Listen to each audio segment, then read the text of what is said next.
And what about what you said about Renee Good after she was shot and killed? You appeared on CNN and you were asked whether you believed the shooting was justified.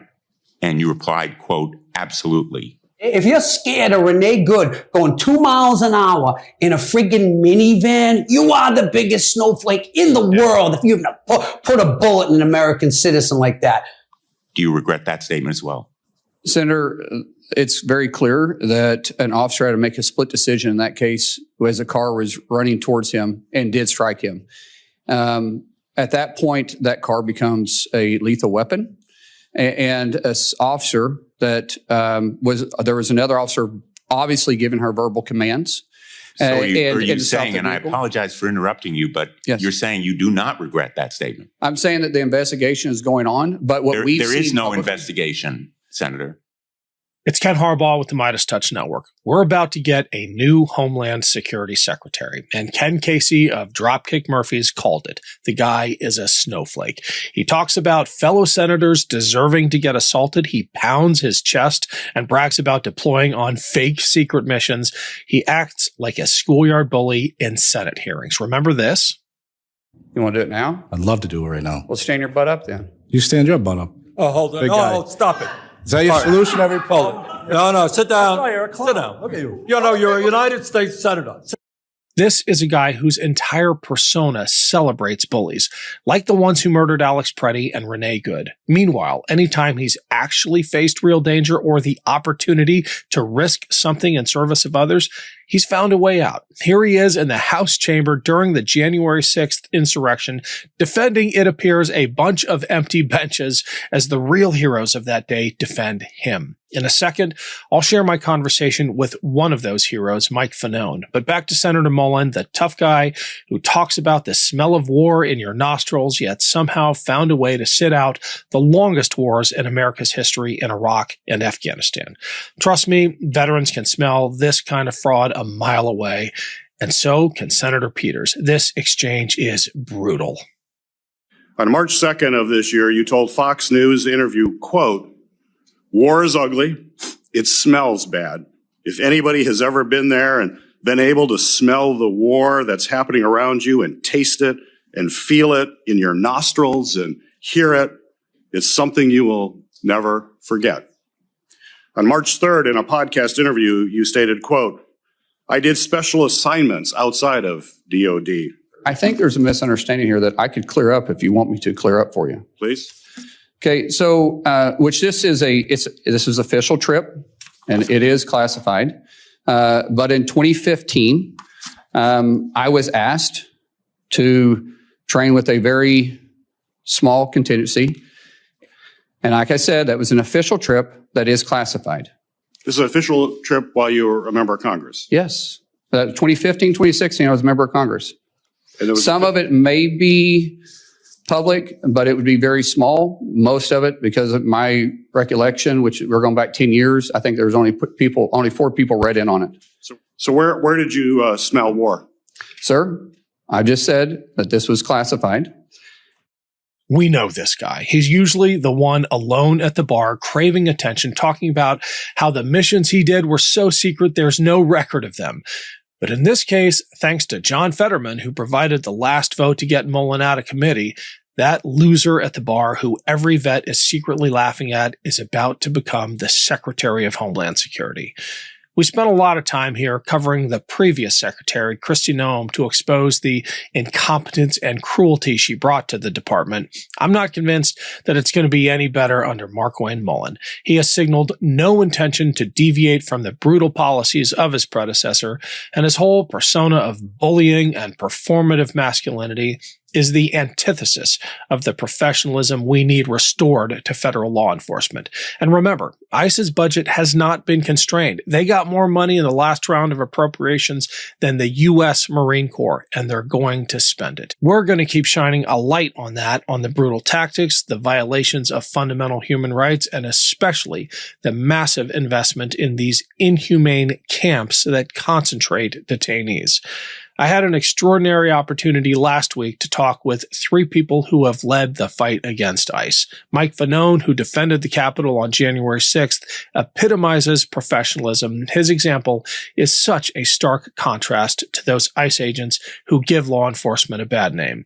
Ken Casey is the frontman for Dropkick Murphys, a punk band that has not been shy about calling out the abuses of the Trump regime. And Seth Moulton, who I've been friends with since before he was first elected, is now running for the Senate in Massachusetts, and he's the member of Congress who shifted the conversation from abolish ICE to prosecute ICE. That's a sentiment every Democrat needs to get on board with. Here's me, Seth, Mike, and Ken in Boston, a city that is next on ICE's target list. Ken, that is how to do a Dropkicks concert in Boston on St. Patrick's Day week at the MGM Theater right next to Fenway. You must be feeling pretty pumped right now, especially that set leading up to Citizen ICE. I mean, that is a statement that this city needs to hear.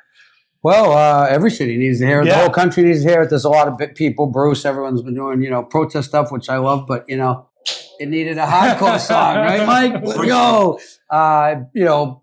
That brings a little bit different intensity and energy to it, and that's what we're all about. And Seth, 100 new vehicles showed up at the ICE facility here in Massachusetts. Something's coming. Right? It's one of the reasons I went to Minneapolis, not just to see what was going on the ground, but to make sure we're prepared here in Massachusetts, because there's a lot of people who think they could be coming here. And Mike, you've been on the tip of the spear as a law enforcement officer. You know what professional law enforcement looks like. How do you feel when you see ICE doing what they're doing, especially in a place like Minneapolis, where Ken's been, where Seth has been, and I'm sure it guts you.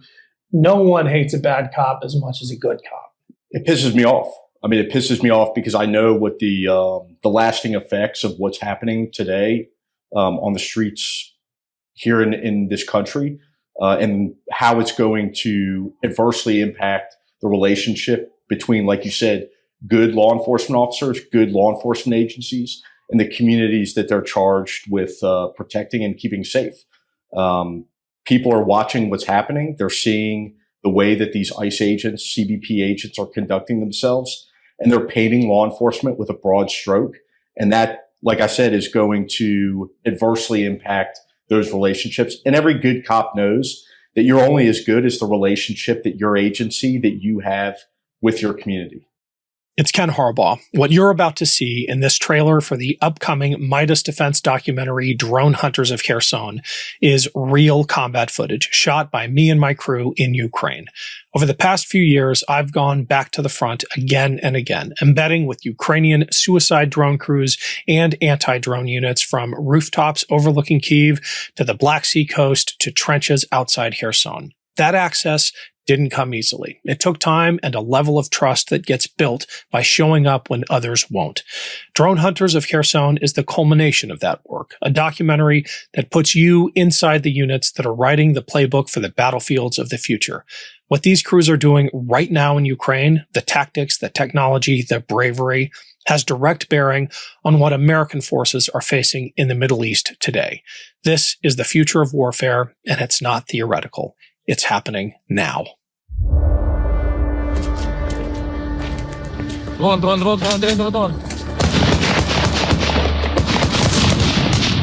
contest between who gets who first. Do they get the drone, or does the drone get them?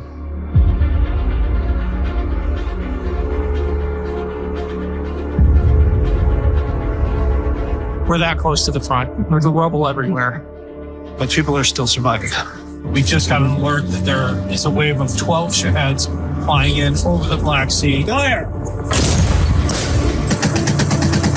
That's the amazing thing about this war. It's a blend of trench warfare and Terminator.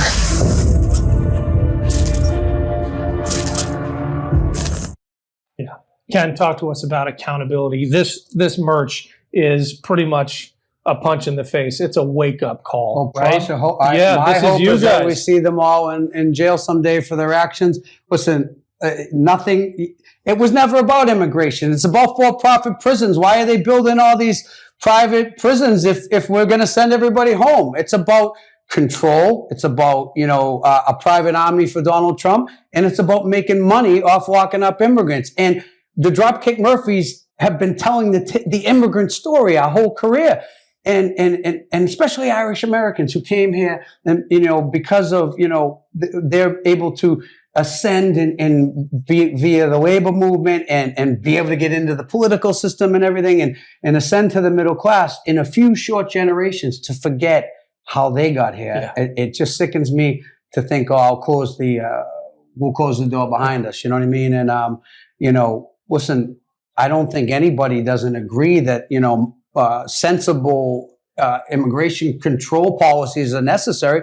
But the Republicans don't even want it because they want to be able to run on this fake platform of immigration so they can control people, so they can, execute people on the street. If you think that if you're scared of Renee Good going 2 miles an hour in a friggin' minivan, you are the biggest snowflake in the world if you've put a bullet in an American citizen like that. So we'll keep the energy up and you can all come after us. I don't give a fuck because we're just speaking the truth, okay? So I don't care if we lose all our fans. It doesn't matter. At the end of the day, Dropkick Murphys, we want to put our head on the pillow and know we did the right thing in this moment. And that's what we're doing. And guess what? People are reacting well to it. They think, the whole world thinks that like MAGA is so many people because they're so loud and obnoxious. But there are an angry minority of people that are just making a shitload of noise. So we're trying to make equal noise and let people know, speak up, don't be afraid of this. And let's get back to friggin' being kind to each other, taking care of people. My politics, I consider radical. Let's take care of each other. What the fuck's so radical about that, Yeah, follow the law. Yeah, follow the law, yeah. Seth, I want you to have the last word. Sorry, get out of it. You're good. Prosecute ICE is not just a catchphrase. No. It has teeth behind it.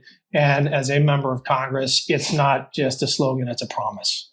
It is, and that's why I started saying it's not enough just to say, let these guys ride off into the sunset. Corey Lewandowski and Kristi Noem taking a horseback ride, abolished from ICE. We need to prosecute these guys. You cannot enforce the law if you think you're above it. And that's the message that everybody should get in a country where nobody is supposed to be above the law. Plain and simple. Ken, hell of a concert. Thank you, buddy. Thank you. Thank you. Thanks, Seth. Michael Fanone coming to see the Dropkick Murphys since 1996. Love this video? Support independent media and unlock exclusive content, ad-free videos, and custom emojis by becoming a paid member of our YouTube channel today. You can also gift memberships to others. Let's keep growing together.